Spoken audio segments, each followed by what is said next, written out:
Sure. I just live 2 miles from there. How am I from there?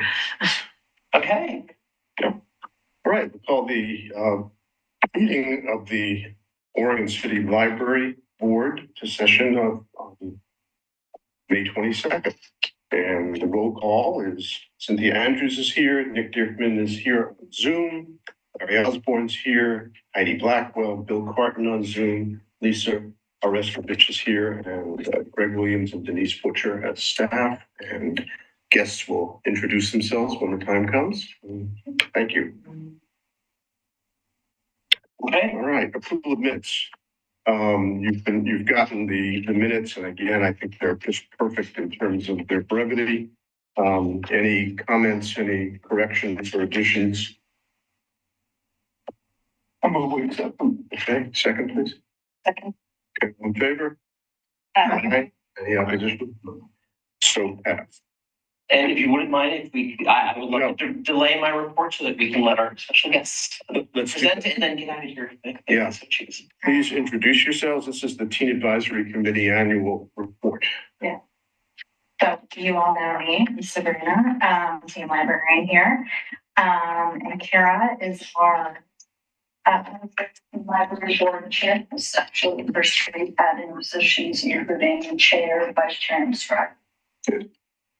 And how do you pronounce your last name? Statements. I know. I always tell everybody. I'm like, I can't pronounce it. Anyway. So I'm just going to hand it over to Kara. Kara, like she said, is our chairperson, and they're just going to share what we've been working on in the last year and what accomplishments we've made and what we look forward to in the future. Take it away, Kara. Sponsor this week. I don't know if anyone's noticed, but we recently got new chairs. We've been working with the budget of $30,000 to refurbish and refresh the team room. And we've gotten the chairs now down to about $23,600. Get that number? I don't know. Denise? It sounds about right. Yes. And I think And it's so specific, we're going to defer to you. Yeah. I think we actually got a little bit more back because there was an issue with delivery. So I think it's actually a little bit, but only back. Planning on setting up a plant wall using reclaimed wood from the trees that the annex area. And we got a deal to build the plant wall from the plant nursery. So we're going to get 30% off from Portland Plant Nursery. We're trying to incorporate a more biofuel like solar pump, if it, that kind of design. Basically, we're trying to bring more nature into the library, just because we've seen a lot of research on how it's incredibly calming and it's good for people. Planning on also making a laptop bar. We're looking at the splash pad along the window walls. And we're looking into a couple of other prospects, possibly redoing the computer tables and chairs, a couple of other small refurbishments, and decided we are not doing carpet. Our team group has also been focusing on setting up some programs for teens. We've had teams volunteer at programs at other schools as well as programs at this library. And we're working on setting up Adulting 101, the Anime and Manga Club, a teen book club, and a teen writers group. And I believe that's it in terms of programs we're setting up, isn't it? Yeah. Do you want to talk about the newsletter? Yeah. I almost forgot. We recently bought the domain to our team newsletter, the Stacks Online, and our newsletter and website committee have been working together to set that up. I've been very impressed with the quality of the newsletter. It really has come along this last year. We haven't let Julian know that. Please, yeah.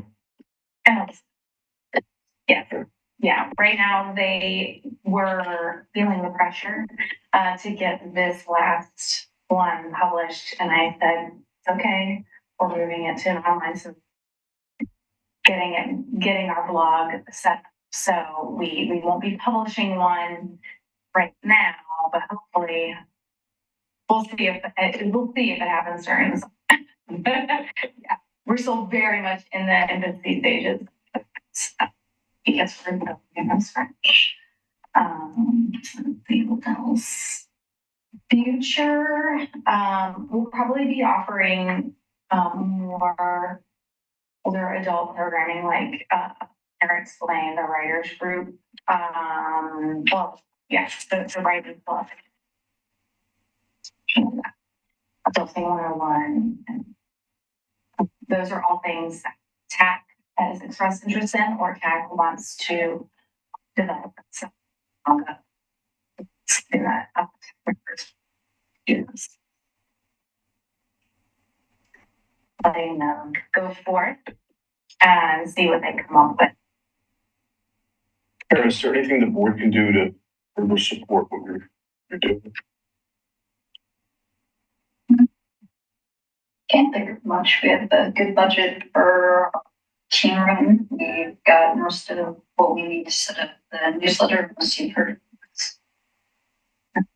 And kids are going off without the hedge. Everything seems to be working.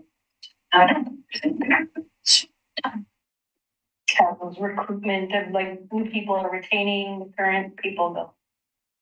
retention's pretty big. We've had a couple of people leave just because, our teams, we've got SATs, we've got the language college, it gets busy. And with the way we have it set up now, we have at least potentially 2 8th graders that'll be leaving YTech and will come into TAC. And then Barrett and I will work together probably next month on brushing off the old applications so that they go online and live. I had somebody ask me about one like 2 hours ago. Yeah, I've been getting some students and guardians reaching out for, and I've actually had a couple of regular teens that come in on Wednesdays after school early release that are interested. So you might be getting not quite enough tack, but so yeah. Good, thank you, that's great. And Barry, did you want to share why that? Yeah, so the YTAC program is a little bit different from TAC. It focuses more on the weekly volunteering aspect. So I actually have two of our YTAC volunteers upstairs right now. Get off the kids' room often looks like a tornado has gone through because little hands grab things off the shelves, kids are small, they're exploring, and it's we did an audit, and it takes about an hour and a half a day for staff to kind of write the bookshelf, and that's a lot to do for us on top of everything else. So we have volunteers. Right now we have 6 who are coming in regularly, and they come in after school for an hour a week. They straighten the books on the shelves, they get things cleaned up, they work on other projects that we have, assembling our creative kit, and helping get ready for various we need supplies prepared for programs. They will help with that. And then we meet 3 times a year for the group to give feedback on programs for our young teen group, which is age 10 to 14, and on things like prizes for summer reading. So some of our best attended young teen programs this year were ones that the team suggested. They wanted a life-size games. We borrowed the giant Connect 4 from the Parks Department and did Angry Birds and Tetris. Did really good turnout. And then our most popular was candy sushi, which not a big surprise. We put candy and they will, free candy, and they will come in droves. So it's been really good to get their feedback, and we got some, we were putting together, we're doing a grab bag service this summer. It's similar in some ways to the book boxes, but less expensive, a little less personalized. Instead of a customized reading recommendation, it's just 2 surprise books, sort of more like a blind date with the book, and then we put a couple snacks and like a little small thing. The book being temporary tattoos that popular. And so they voted on the prizes and told me no, that the bookmarks I picked out were not going to be a good idea, and that everybody. Let me know that Oreos are the number 1. I've got extra that yeah. Okay, I have so many. Is that a line item on a budget right now? Snacks. Yeah. that's been pretty good. A lot of the kids on the YTAC group are in middle school and often they're a little bit more shy about sort of sharing some of those thoughts and opinions. So we've been working on finding some other ways other than like group discussion. Like I've been putting out like, here's what we want to do, use stickers to vote for what you like and things like that. Plus, not all the kids can always make our meetings, they'll have, a volleyball tournament or something like that. So working on making sure we're getting consistent feedback. The other thing that we're working on right now is working on creating some art space for young teen art in our children's room. I don't know how many of you were around during the discussions around developing the new library when it was the architect's plans were being drafted about 10 years ago now. And the intention with the kids' room was originally actually to have murals. So there's supposed to be one mural on the wall where the Everbright is now, and another mural on the wall above where the young teen section is now. And they identified a muralist, and after getting together talking about it, like everybody mutually agreed that his art style was not quite right for the space. And he was just like, I'm really having trouble putting together something I think is going to work for you. And they were like, that's totally fine. We understand. We love your art, but we understand that it's a challenge. So we filled those spaces with other things. First, we just bought the wall where the Everbright is now used to have some various children's book character vinyl decals that I just bought on Amazon and we put up on the wall. And then we put a quote up on the wall above the young teen section just as a placeholder while we kind of figured out what we wanted to do. And I've had like a thought for a while that it would be great to find a way to make that like an art space that would show off art by middle schoolers, but struggling, like I wasn't sure how to implement it. And once we brought our new youth services librarian on board last month, we sat down and talked about it and came up with the idea of doing pulling down the quote, repainting that wall a nice neutral white color and installing an art like gallery display system, and then getting either purchasing from our budget or possibly applying for a grant from the Optimus Arts Alliance to get gigantic canvases, because that wall is not small. We need like 4 foot or 5 foot canvases, really big ones. And then we would go out to our middle schools and we would do collaborative art projects. If you go in the kids' room and you look sort of next to the bathroom, the family bathroom door, there's like an art piece there, and it's, blue sky, white clouds, and then all of these little like 3D paper butterflies. And we actually did that as a community art project at National Night Out several years ago, where we painted the canvas, but then brought it and everybody came and got to pick out butterflies and place it on the canvas. So we're looking at doing some sort of thing like that, where there's a general theme or a general concept, but all of the kids who come can come and paint and do a portion of the project. And we would do one at Gardner, one at Tumwater, and then we're looking at a third location. It might be at another, and this is all very tentative, like this is what we're hoping we'd be able to do, is go out, meet the kids where they are, and then maybe have a third one at the library, but find ways to get different places we can connect with middle school students in the community where they are to create some art projects. And then twice a year, we have one theme for the school year, one for summer reading. We make these 3 big art projects and then hang them up there. Because, we looked at other options of, having kids submit art or working with art classes. And the problem is that wall is so big and everything is so high that anything really small isn't going to be visible, and it's not going to show. Yeah, not to see an 8.5 by 11. Right, it's not going to be able to show up. So we were looking at like, how do we do something at scale, like a big enough scale that everybody can see? And we were talking about collaborative art and being able to make it an outreach activity and be able to connect with kids in the school. So right now we're getting feedback from YTAC on that. We only talked to a couple kids so far, but it's positive. So we'll be coming back with more feedback. And then just as like some procedural stuff, YTAC is technically a subcommittee of TAC. And so how it works is that there's one member of TAC who attends all of the YTAC meetings and shares information from TAC and then gets feedback from TAC. So the feedback is YTAC kind of provides feedback to TAC, who provides feedback. Yeah. That's kind of how we were able to make it work structurally, so that we can get the middle school volunteers in the door, get them used to coming in regularly, and get them, but also get them familiar with the library resources and the library programs and the types of things we offer, so that when they join TAC, they've already got like a really solid foundation in what sort of things are possible. And so that it makes it easier for them to be like, okay, now, like, how do we make the, now that we know what's possible, how do we actually like achieve those things and make them reality? So, it's been good so far. There's been positive response, especially like, I do genuinely appreciate the kids. Sometimes the voluntary tasks are not the most exciting in the world, and they just keep showing up week after week to help us out, even when it's not, thrilling, cutting it.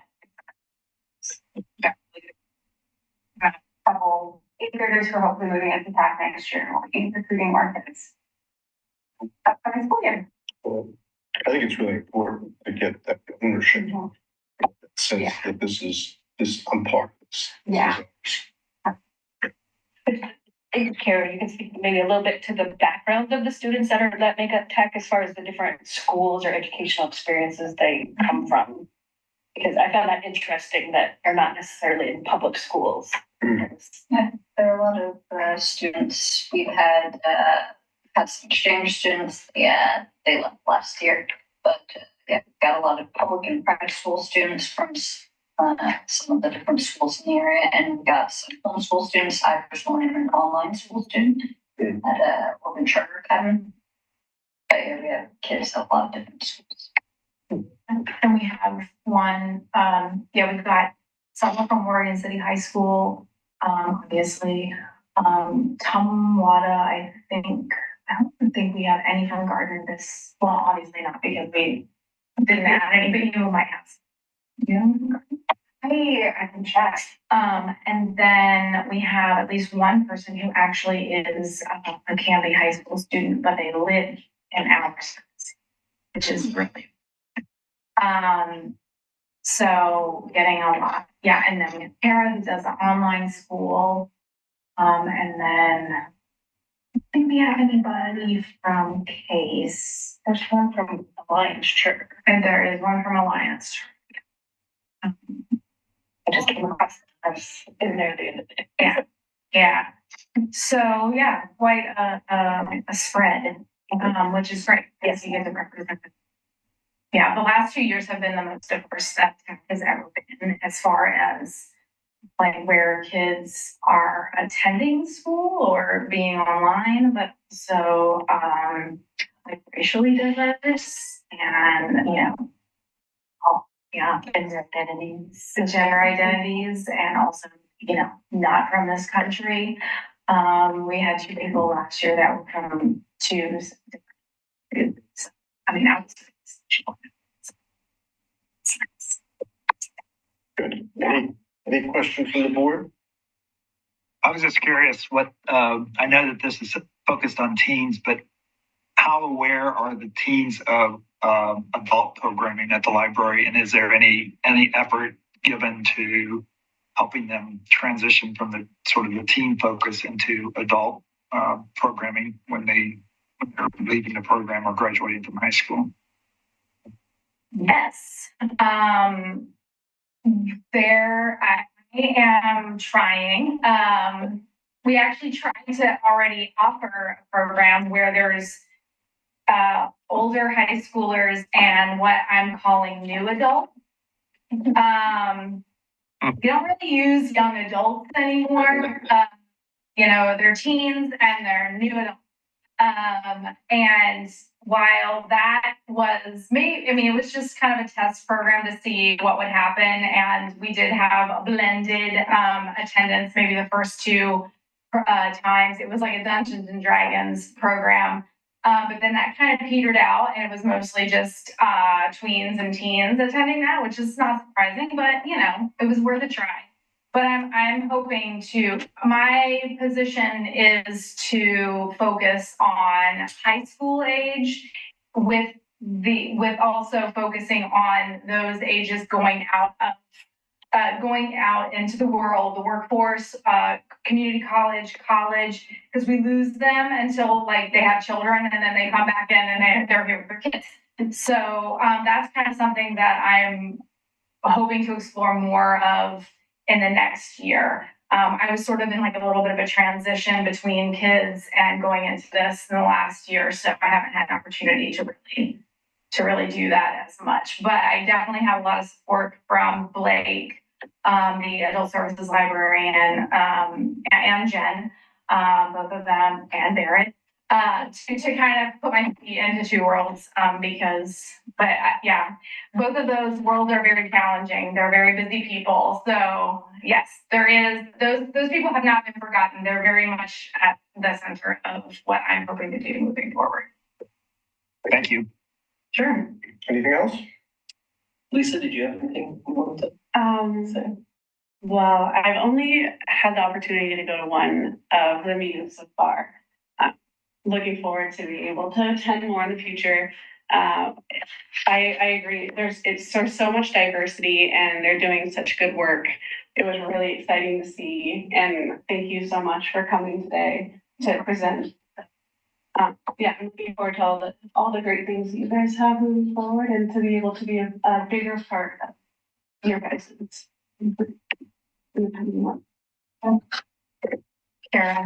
Kara's a senior, so they're leaving us at the end of this school year, but they have one more official duty in a couple of weeks. We're actually having a meeting with the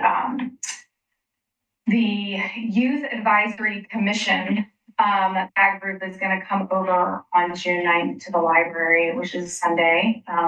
You're invited if you'd like, but it's not a meeting.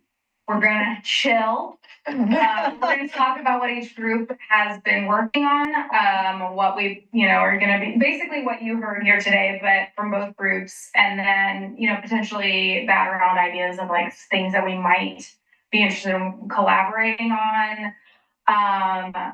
But just knowing that we both exist, but we have two different focuses.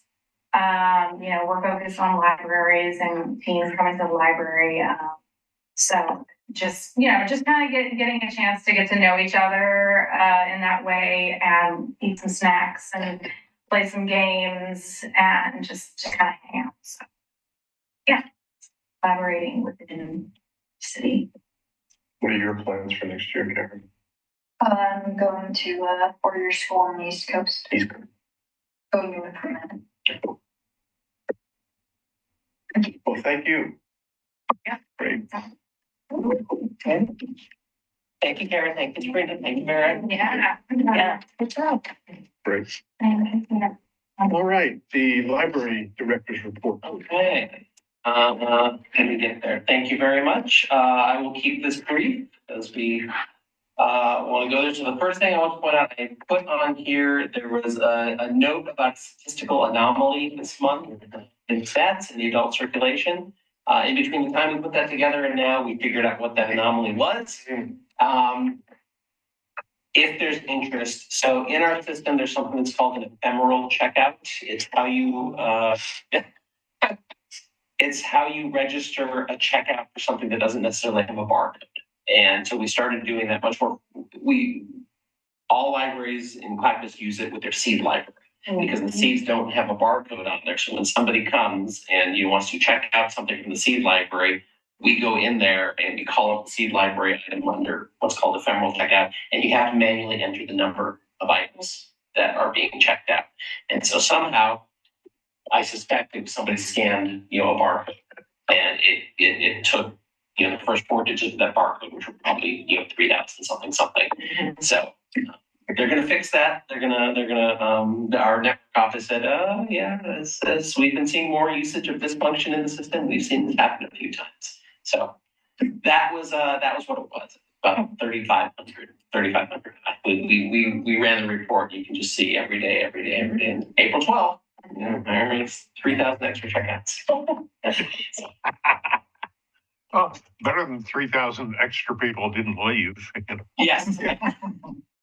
So yes, once we found it, we figured it. So that was the reason behind that anomaly. And then I won't go through this. I gave all the library board.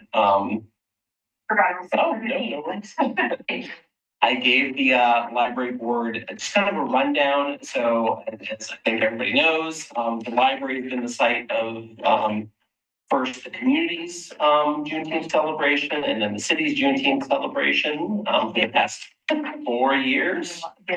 And so in your packet, we've been doing a lot of work on this. Thank you to Heidi. She's part of our community planning group that has been providing us some feedback, helping with this. We've changed this up pretty significantly since last year. As you can see on your thing, we're going to have vendors over on the 7th Street side. I need to give immense kudos to our Parks Department for assisting with that, because honestly, that's the part that caused me the most stress because we don't do vendors. It was different. It was different, yes. And that's not our expertise as library. So it's been wonderful having their support to help do that. We will have the McLaughlin Neighborhood Association and the Oregon City Optimist Club are going to be serving snow cones and hot dogs, which is great. We will have some performers out in front. And so the idea is just to be more of a celebration, or something that people and families can come and experience the day. And then we will also have an associated panel discussion over at the Pioneer Center, which I believe I put this in there, but just say it online. The participants will currently, we have officially confirmed Mayor Denise McGriff, Taylor Stewart, the founder and director of the Oregon Remembrance Project, Kimberly Moreland, who is president of the board of the Oregon Black Pioneers, and Sarah Sanderson, who wrote the book that is our community reads, The Place We Make. I emailed our panelists today. There's a potential for another member, Representative Vanessa Hartman. So we're working on that and just making sure that our existing panelists are okay with that. And the framework that the group has kind of come up with is just talking about, kind of looking at Oregon and Oregon City and our communities, and looking at the past, kind of confronting the past with a very clear eye and being very upfront about some of the things that happened in the past and how that influenced Oregon's development, how that resonates today, what experience is for black both people and people of color today. And then we want to have a component that's looking towards the future is how do we move forward? What do our panelists think are the ways that we can make more inclusive? So it should be a very good discussion. Also a lot of work to plan that, but we're making it all happen. I have to thank Denise for all her support with contracts and booking, and honestly just listening to me when I come into her office. I came in one day and when Greg had just spent 3 hours on snow cones. You know how to make them now? Yeah, I know. I didn't even get that far. My skill set is just making sure that they'll be there at the point in time and place. How are the community discussions going? We had one. It didn't have as much of a turnout as we hoped. The discussion itself was very good from what I hear. We have one tonight. It's going on now. It's at CCC. We have one next week is our Zoom one, and then another one next week at the Redland Grange. Tomorrow. Oh, is it tomorrow night? I'm I think it was. It could very yeah.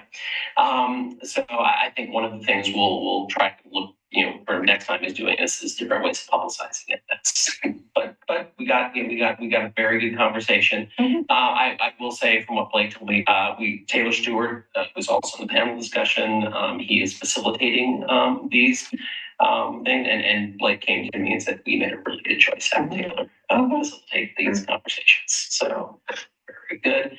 The other thing I'm really excited about is the Redland Grange was just super excited about having library programming out in their area, and also having this opportunity for a community conversation around race. They were very like, hey, this is something we don't have a lot, frequently out here, and so we're really looking forward to it. So, we're going to attend that one. So yes, and I'll be able to give a more full update at the next meeting. Any questions? Anything else, Greg? No, I think that's it. Great. You want to report about our late opening? Oh, why don't you go ahead? So just so that you know, on Wednesday, May 29th, we will not be opening the library until 2 p.m. we're doing staff training in the morning. We'll have, Sergeant Pat Lynch from the police department doing an active threat shooting. Unfortunately, so that will be for a couple hours, and then our teams will break off, and the team leads will either have a training that they're planning, or they'll be working on a project of their choosing with their staff, and then we'll all eat lunch together, and then open the library. Thanks. I don't know if we told them about that. I can't remember. All right, any public comments? Denise? No. No. All right, some discussion items. We've had the teen advisory committee one, the tactical plan revisions. Yes, let me share my screen real quick. So I will start this by saying, part of my strategic reason for talking about Juneteenth and the amount of work that's done. There have been, I have not had as much capacity to work on some of the the tactical plan items that I anticipated doing this year. So I know. Yeah.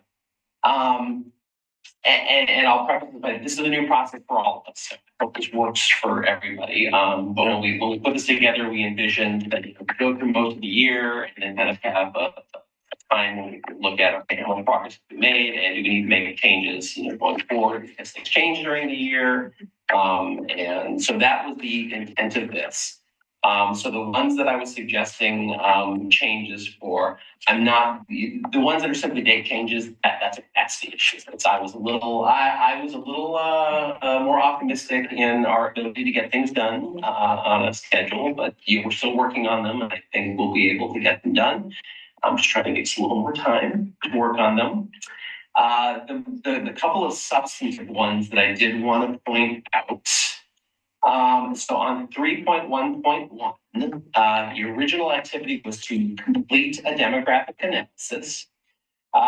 Completing a demographic analysis, that's a much bigger task than I thought it was going to be. And so what I have proposed is that to give ourselves an opportunity to be successful at it, and also to be able to possibly leverage some of the work that we're doing at the link level on doing demographic analysis, not having to reinvent the wheel and doing all that work, is extending the deadline a little bit, and rather than having the analysis and develop a plan to have a demographic analysis done.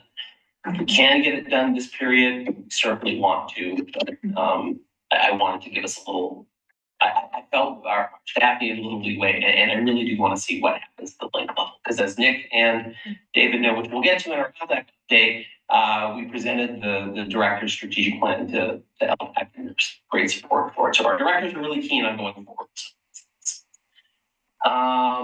The other one that was substantive was 3.3.1. The original activity was establish a mechanism to regularly assess and identify staff functional competency/DEI training needs. As I talked about in previous meetings, the city is undergoing a full DEI citywide initiative. And so rather than, we are city staff members, we want to participate in that, and it's going to be a good process. We're very excited about that. So rather than trying to do it on our own, I've just kind of rewritten this, saying that we're ensuring that the library has, active participation on an internal kind of steering committee that the city has put together. And we do have one of our staff members, our new services librarian, Erin Keeney. They will be on that internal work group, and kind of let that group start their work, and in the context of a citywide assessment of training needs, just participate in that work rather than doing it ourselves. So, this process citywide is just getting underway.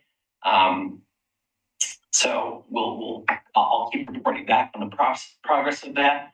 The other one, I realized I also did take off 3.3.2 as something that we're going to do, because again, this is something that is anticipated to be under the purview of this citywide group. So rather than us, putting together a training calendar meeting some of the identified needs. I think that's going to come out of the city process. So we'll take it off of our plan and just kind of see how the city process goes. And I think everything else was here. I'm sorry. One last one, 5.2.1, the very last one. This is another one we had originally said, when we originally wrote this, we had hoped that there would be some opportunities for actually engaging a consultant to perform the analysis and the recommendations originally envisioned as part of the Library District Task Force. Those activities and efforts are still going on. We can talk about that discussion. I think they may look a little different. And so I don't think that we want to foot the bill for a consultant, for the entire district just by ourselves. So my goal is to make sure that we are active participants in the process that both the library director group are undertaking, that LDAC may be undertaking, and whatever other efforts, county-wide efforts there are towards this. It may not just be hiring consultants, it may be more in-house work and the like. So I just updated the tactic to reflect that. So if we want to go the route of kind of updating these, mid-route, those are my recommended changes for that. I mean, the other option we do have is you just leave them as is. And, we can always let people know, this is why we're able to do them. But I kind of like the idea that we originally talked about is, yes, this format gives us the opportunity to kind of adjust it as we go. So with that, I will open it up to any questions, concerns. Anybody? Greg, at one time we had a subcommittee, I think, that was looking at tactical planning and project planning within the board. Is that still out there, or is that something that would be helpful? We had the tactical planning subcommittee, which helped put this together. We do have the data subcommittee, and I believe that it's still on here. That was one of the ones that I changed today because we have met a couple of times. We have not had the staff capacity to regroup, get that group back together again. I guess I was wondering if that would be beneficial to have, like, not to reform, but to get that group, the tactical group together and just kind of explore a bit more in detail about sort of how things are going and if there's anything else that could help the process. If I will leave that to the board. If that's something you'd like to do, we can certainly make that. Who's on the tactical? We were on I think that was you and I, Yeah, and I think Nick was on. I was on it. I think David and But that was for the whole strategic plan. That was reviewing the strategic plan. right. But I thought we also talked about tactical planning as part of that committee. right, that's where we split it off. Right. We recommended that we split it off so that the staff take on the development and implementation of the tactical plan. Right. As we kind of keep an eye on the big picture. So it wasn't really ever the tactical plan wasn't really a subcommittee of the board, but we delegated that work to the staff. I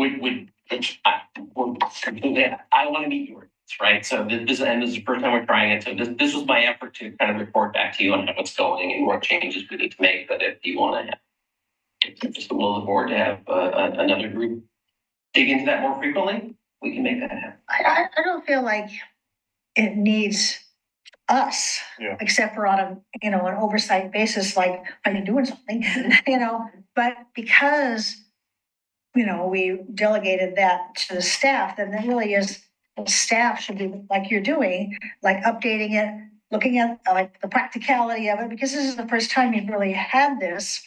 And the dates that were set originally were optimistic. And I think we need to hear about it periodically, but I don't think we need to mess with it in the detail level. That doesn't seem to be our role. Are you okay with that, Nick? Sure. I mean, but there is always that, how could we help? Right. With, capacity or with, Yes. Research or with anything that we can do to support the efforts being done. just be the offer, I'm sure that we would like to make. Thank you. I will make sure that I'm considering that as we do future updates on, or can help. I have, you know, the quick answer is anytime it comes to capacity and resources, when we have budget discussions and how we reallocate those things, that's really helpful. Well, you also were significantly sucked into the Juneteenth activity in more time than you thought it was going to take, and that we thought it was going to take. So that's not a surprise. Again, the job is being well done. There's no question, but the city needs to take that on. Yes. I think our discussions of the budget, which you led us through earlier and in detail, those discussions were helpful to me because it helps me understand the capacity issue. Yeah. You know, and I never was throwing stones, but you know, it really, I could really look at that and say, yeah, that's pretty realistic given the staffing challenges that they're facing. You know, so I really appreciate linking those two. And I think the more that we can do that, you know, understand the budget and then how that really informs planning altogether, you know, and what's really doable. And, you know, I think this is a guide. It's not etched in stone, especially now when it's the first time you're really using it. So I liked this where we are with whatever. And, you know, it's helpful to have a quick look at that and say, oh, I get it, you know, so I like that. Thank you very much for that. You're very welcome. I will have to give full credit to my colleagues at the state library. I stole the idea from them. So. How realistic do you think those new dates are? I mean, 7-Eleven issues here were delayed because of staff capacity. I'm just wondering, will there be time to do it in the times that you selected? I think that like the ones that cause me the most angst, not angst, I should say, the ones that I think there's still some variability, like the smart lockers. So that is part of the path we are recommending and we want to go down is doing that in conjunction with the county wide, right? And to a degree, we are dependent on the county's procurement timelines for that. So I happen to know that procurement is not going to happen until I believe the procurement is set to happen at the end of 2025, which is why, you know, the phrasing here is develop a plan to implement smart lockers. I'm hoping by that time we'll have gone out to bid and we'll have the successful bidder in there, and we will be starting to order the equipment right at the beginning of that fiscal year. The other ones, we'll have to see. I think what I also try to do is I try to make sure, for me, the staff priority, you know, Denise and I work on these things a lot. For me, the staff priority, if they come to me and say, you know, I got capacity issues, I need to focus on something, I'm always going to have them focus on public service. You know, I'm going to have them focus on programs. I'm going to have them focus on getting story time and summer reading. And these things are going to, you know, so one of them, the translation, the one we had conversations with the person who said, yes, I can do this. And I got this other stuff. And it was stuff that was, you know, serving our public. And no, you know what, we can still get this done in the time frame, but I want you to focus on public stuff. So I'm reasonably confident. I think after the end of the year, we'll have a full 2-year cycle under our belts, and hopefully next time around, you know, I'll have even more data to make some more realistic predictions. My point simply is I don't see capacity increasing.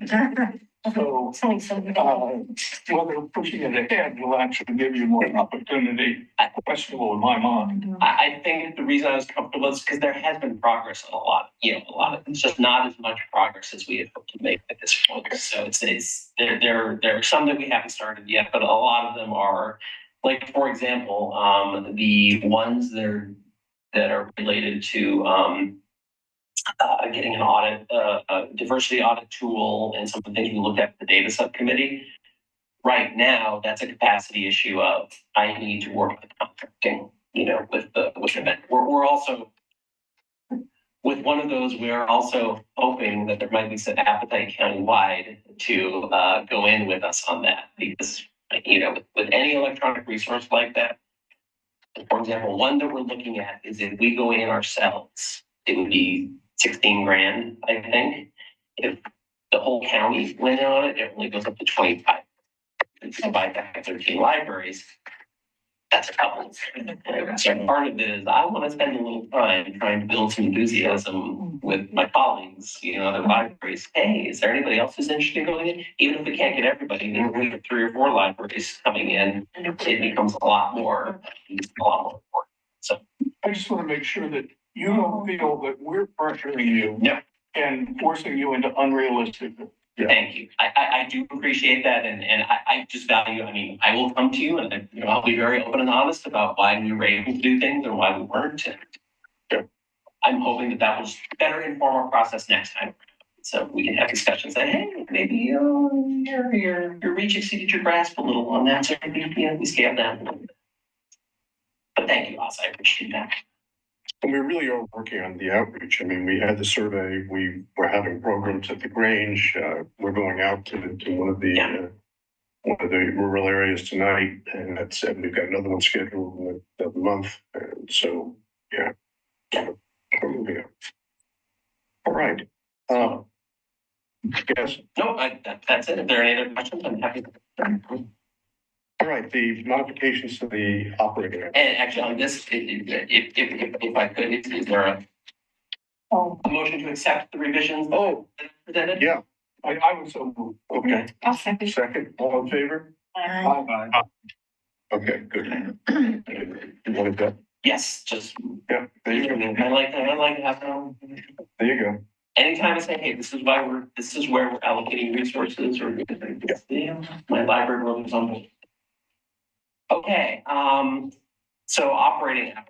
So I will apologize. The time between when we submitted this and today, we've made one slight little change on this. And I will start by saying there's a lot of moving parts to doing a change like this. So we wanted to get it in front of you to give us the ability that, in the next month or so when we're ready to go forward with this, we've already had this discussion with you. So we had one discussion previously, just kind of generally about it. The feedback that we heard then was, we're comfortable looking at data and make some modifications. We heard very loud and clear that one of the main things we want to make sure we do is we accept feedback from our community about what potentially negative impacts there are to certain members of our community, and to keep that information and to use that to plan both short-term and long-term mitigation strategies of that. So we will certainly do that.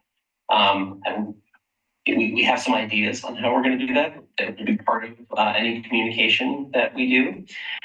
So what we were thinking of, you have the schedule here. The one thing that we're changing on here is we proposed Sunday being open from 10 to 5. We're changing that Sunday 10 to 5:30. And that way we are keeping, prior to any change, 58 hours a week. After a change, 58 hours a week. When we did the math the other way, it was, I want to say this the right way. We want to make sure that none of our community feels that we are making this change, to try to make, to not give people full value for their tax dollars. And so we wanted to make sure that, during the budget process, say, hey, we're going to allocate your resources to be open 58 hours a week. We're going to make that happen, even with these changes. So that's the main change that we looked at. As I say in here, there's still some steps that we would have to go through internally. We've got requirements from our collective bargaining agreement. We have talked to staff, kind of high level about this, but we want to make sure we go through the process and talk to staff individually and say, this is how this will affect you, and answer any questions or concerns that staff may have. So we might be able to get that done by July 1st. There's really there's nothing that really ties it to have to be July 1st. I think that's probably the soonest we could possibly get it done. I would say, depending on how much we're doing team planning comes up, it might slip a couple of weeks, but we wanted to get in front of you to at least make sure that we were on the right path, and that you supported eventually making this change sometime in probably July. Do you need a motion? A motion would be great. I'll make a motion that we accept the proposal about the changes in the open hours of the library. Second. All in favor? I guess with the adjustment that, outlined. Yes, with the discuss correction of Sunday. 5:30 on Sunday. Right, to be able to stay open 58 hours. Yes. All in favor? Aye. Aye. Good. Motion passed. Thank you all. Thank you. All right, we're gonna do some updates right now, and the first one is LDAC, and Nick, I will hand this to you. I'm curious what you're gonna say. Well, I guess we met on Monday night, which was the first meeting we had in quite a long time. And there's one of the topic around use of district funds, has continued. It's still not resolved. And I don't know if it will ever be resolved in the full sense because of the approach that's being used right now. But I think if I looked at LDAC overall, I think that there's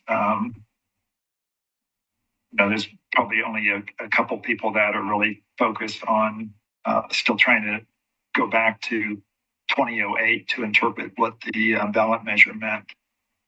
And but that's still, like I said, from my perspective, it's not resolved, and I don't think with the approach that's being used to resolve it by doing a change to the IGA that all the cities have to approve. I still don't think it's not specific enough, and it's not objective in terms of how the funds can be used.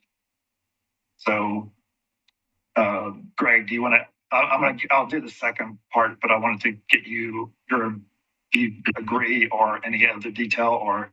No, I agree with you, and this just happened on Monday, so we didn't even have changes to the IGA the county was presenting until Monday night, which is why it's not in your packet. We'll make sure we get it for the next time we meet.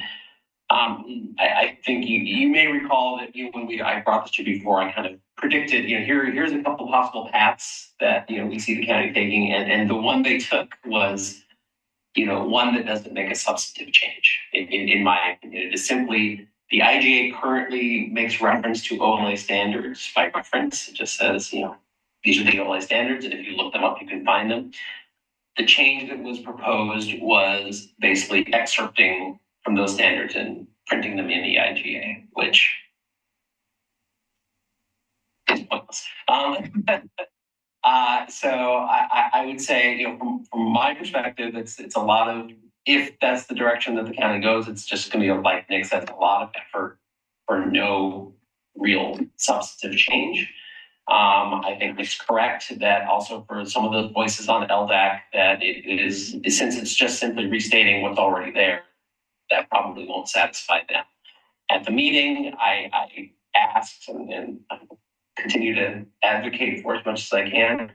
I think the same thing could be accomplished by just a letter from the Board of County Commissioners going to LDAC saying, you asked us a question, here's the answer to your question. We're not going to get involved in this. But the staff that were there at the time, they got the current marching orders from the Board of County Commissioners. So that's what they presented. And go ahead, I'm sorry. No, David, did you add anything since you were there? Yeah. It was depressing.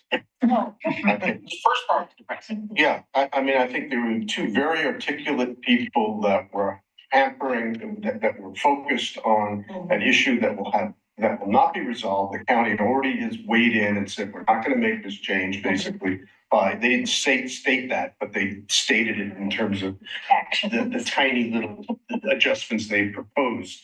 And they're not going to be satisfied. And it took 2/3 of the meeting time. And then, thank heavens, that Greg spoke up as the director of the directors group, saying we've got a strategic plan, and Nick weighed in saying this ought to be the strategic plan for LDAC. And I think there was quite a bit of interest for that to happen. And in that, is much more future looking. And hopefully we'll get some action. I mean, I found it one of the most frustrating, and I'm sure Nick, after doing this for 6 years, and every meeting having the same thing. I mean, there were people that were just crazy about an issue that it's not going to get resolved to their liking ever. And so, my suggestion at the meeting was, let's fix this as we develop the next bond measure and the next district thing. It'll take some time, and we'll make sure we'll address those issues in that process, but enough. Let's move on looking to the future. And I'm not sure I'm optimistic about that. I think the good part though was that the information that we got about the strategic plan for the link system and the library directors that Greg went over was that our last meeting. Yeah. There was a lot of enthusiasm, I think, There was. within the LDAC members about that approach.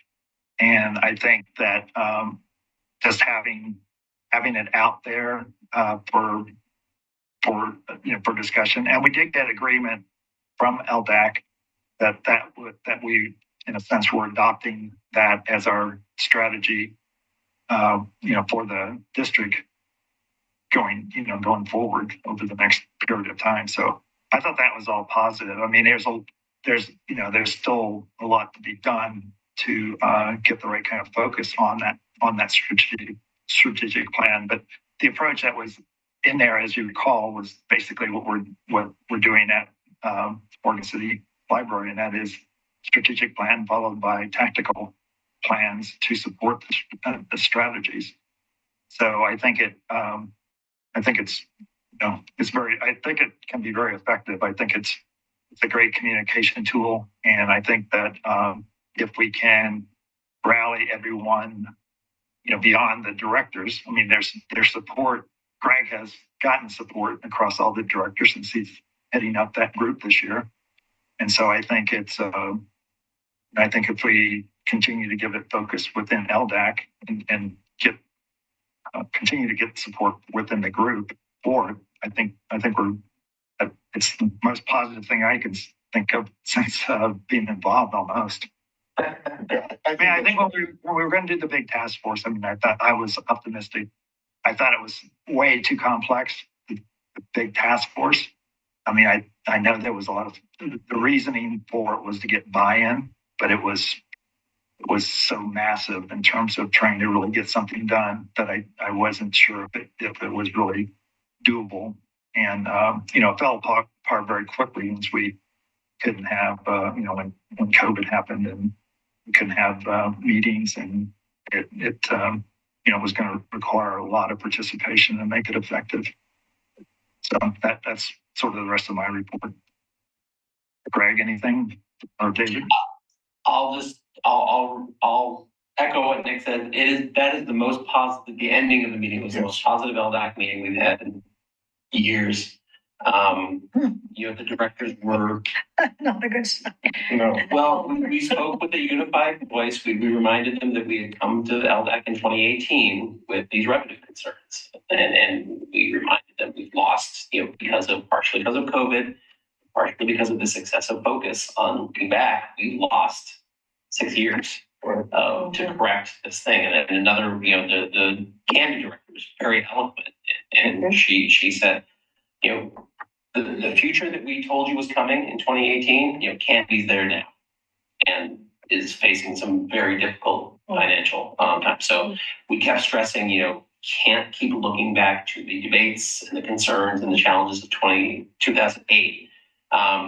We need to look forward on what's next. So if we can keep that going, I am much more optimistic about that group kind of dropping some of this stuff, hopefully. But we'll see. We're going to meet again in July. And one of the crazy things is that one of the most vocal people on that first topic isn't even a member of LDAC.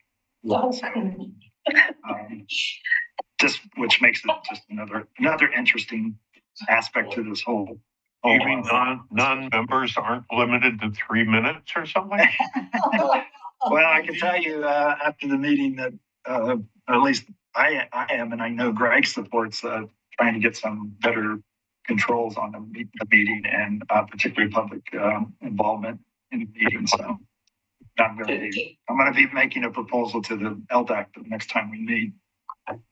Music to our ears. To answer your question, Bill, back in 2018, 2019, the group LDAC defined what their public comment policy was, which was basically anybody in the audience at any time, the chair will entertain their full participation in the discussion.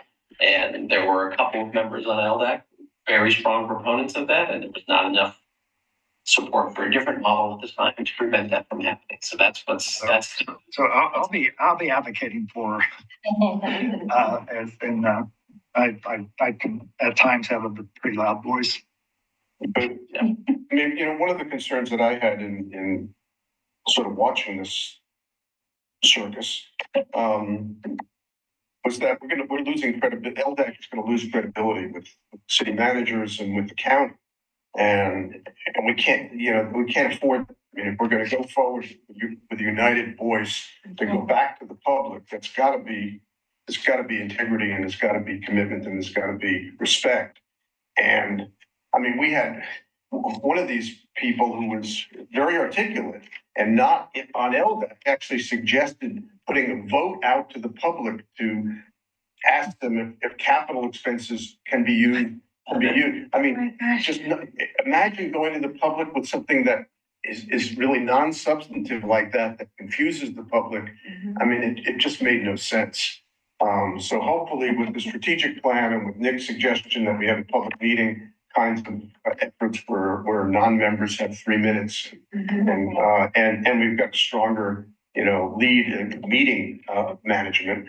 I think, the meeting went for, it's supposed to be an hour and 45 minutes. And the first hour was chaos. You need a sergeant at arms. Yeah. An armed sergeant at arms. It's also a challenging involvement because of using Zoom, and it's not like this meeting where I feel like I'm really participating and where was the meeting? That meeting is really difficult. It's in a large room, and you can't really see who's actually online in terms of Zoom or anything like that. So this is very effective. Now, I like I said, I feel like I'm right there, and others probably that have been on Zoom probably feel the same way. But in that setting, it's not true. I mean, I have there was one vocal person that was on Zoom, but I think there were 4 or 5 people that were LDAC representatives that were not, that basically never spoke up at all. Bill, did you have something? Yeah, do they use OWL for that? Is there a host? Is there any controls?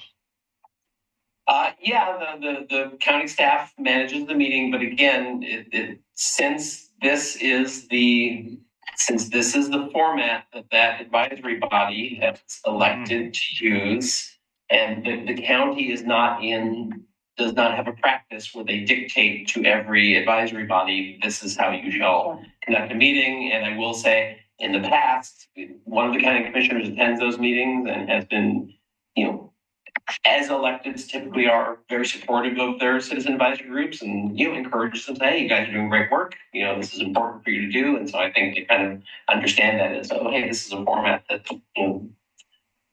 that we should continue. I'm sorry, I was going to interrupt. No, one thing for me is that I definitely support public involvement and public input to any of these topics. But once we go through that and we have the presentation and we have an opportunity to do their 3 minutes, and once we get into deliberation about the topic, I don't think that they should be involved. Yeah. Oh, city commission even says, we'll accept your input. We don't guarantee to respond instantly. It's going to staff. Yeah, great. So we'll see. There's another meeting scheduled, or there will be scheduled for July, and we'll see if we can turn the corner here. Yes. We really need to, because, you know, a new district in bond is at least a 3-year process. And unless we get really started in this, this is gonna go on, this will just go on forever. Now, pardon me, but where was it? It was at the county, in the county buildings on the Red Soils campus. The Development Services Building, Yeah. where you pay your property taxes. Oh, it's right next to where I live. Oh, man, I can't miss the next. Yeah. Open your window. That meeting room is, I mean, it's challenging even without Zoom. It's a large room, and it's you know, there's a lot of members, there's a lot of people involved. We have both the LDAP rep and then the director from that library, so there's a lot of people around the table. Wow. I think that's all. Okay. All right, the Friends? Well, the Friends meeting was a bit more productive than LDAC. They actually came up with, I think, 2 major topics. One is they semi-finalized a couple of meetings that they're intending to participate in. One is joint with the foundation, and the other would be their annual membership appreciation meeting. So those are being set up, if not completely finalized. And the other thing is that they've agreed to contribute $55 gift certificates to the summer reading program, which is good for them and good for us. Foundation? That's it, Larry? Sorry? Are you done? Okay, I just want to make sure I didn't step on your time. So, okay. Okay, it's always a disadvantage because we meet after the meeting. So I always have last month's thing. So we have a field trip planned to the Malala Library to look into their use of the van to take themselves out into the community. It's not a bookmobile. That our concept is not a bookmobile either. But how does it work? How is it staffed? You know, what are they looking for in a piece of equipment? That sort of thing. So we're going to be doing that next month. Yes. Yes. And if I may, I will be extending an invitation to board members who want to go. Yes, I was gonna. Oh, okay. Good, thank you. I'm interested. Yes, and then we'll be also having our foundation meeting down at the Malala Library. So, and we do welcome participation from this group. If you probably have questions about that vehicle and its use and how Malala might be using it and how we might be using it too. So I think it'll be kind of just a fun excursion to learn a little bit more about, what we're actually planning. So then we are finalizing the dates and plans for our October fundraiser. It will be somewhat similar to what we had last year. But because of some meeting conflicts, we're going to move it from December to October. That's the current plan. So we'll know more about that after our meeting tomorrow. We are exploring purchasing a donor database. Right now, the Friends database is kept in an Excel spreadsheet, and it's tedious and prone to error. And so Karen Martini, who is our former board chair and our chief fundraiser person, has been exploring various donor databases that would meet the kind of a small donor base needs. A lot of that stuff is pretty expensive and it's more complex than we need it to be. So she thinks she's found one that would be within our price range and will meet our needs to keep a more efficient and more workable donor database. So, and then we are going to be setting up in the summer a long-range planning session, a work session for the foundation, because it's been a while since we've had a chance to say, who are we? Where are we going? Where should we? Where do we think we're going? Where should we be going? Is our structure working for us?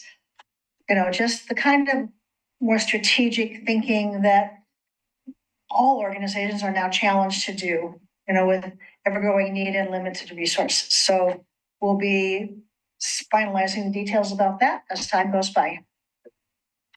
And the TAC, I think we've heard from. Yeah. Anything else? Yeah, they didn't meet this month because it fell on Mother's Day. But yeah, like already mentioned, they have the meetup with the Youth Advisory Commission next month, but also they are taking part in the Juneteenth celebration as well. So they'll be coordinating a chalk art. Yeah. Okay. And then one quick question, I will send out the information about the trip to Malala. Depending on how many people are interested in doing that, we may have to notice it as an official meeting of the library board forum, but that's easy enough to do. I will be on vacation the week before our normal meeting in June. So I was going to ask you since you're right here, are we okay with, in lieu of our regular June meeting, using that Malala field trip opportunity as our June meeting? There's nothing burning, so. No. Otherwise, I'll have to put together the package. An emergency meeting. So are you saying that we would not have our regular meeting on the 26th, that Right. we would have sort of a combined thing on the 27th? Yes, because if we do our regular meeting on the 26th, I have to put the package together the week before, and that's when I'll be on vacation. Okay. So the 27th is the date for the. Yes, the 27th, it's gonna be a little earlier in the day because that worked with Malala's schedule. I want to say it's at 3:00, but I need to go back and look at everything. But so the idea would be, that we would, anybody who wanted to go out could go out there. Diana, the director at Malala, has been very gracious. She'll have the vehicle there, she'll have some staff there who actually drive it, if that's questions. The foundation is gonna have a meeting, the regular meeting after that. And again, if we have enough library board members there, we'll just notice it. It's an official meeting with one agenda item is look at all. Not the book. Oh, sorry, there. I know, I didn't quite call it as a book van, but it's not a bookmobile in the traditional sense. So. Library vehicle. Outreach vehicle is how I've been thinking about it, so. Anything else for the good of the order? No? All right, Greg and I are off to. You're off. Okay, thank you, everyone. Thank you, everybody. All right. Steve,